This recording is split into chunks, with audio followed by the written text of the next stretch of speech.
صحابہ حضور نبی اکرم صلی اللہ علیہ وآلہ وسلم کو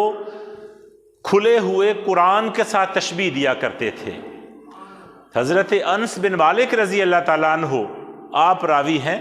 آپ روایت فرماتے ہیں کہ ایام وصال تھے،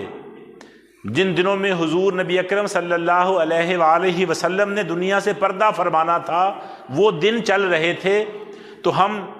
یار غار سیدنا ابو بکر صدیق رضی اللہ تعالیٰ عنہ کی امامت میں نماز پڑھ رہے تھے۔ تو اچانک مصطفی کریم نے اپنے حجرہ مبارک سے جب پردہ ہٹایا، اپنے غلاموں کی طرف دیکھا،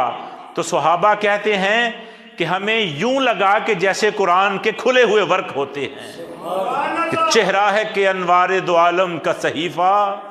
آنکھیں ہیں کہ بحرین تقدس کے نگی ہیں،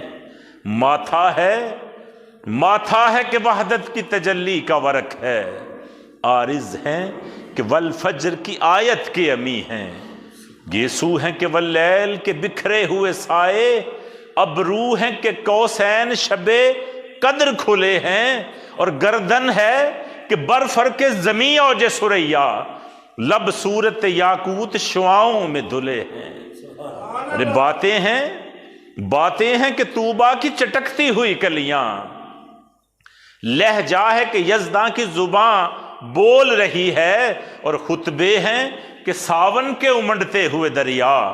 قرأت ہے کہ اسرار جہاں کھول رہی ہے۔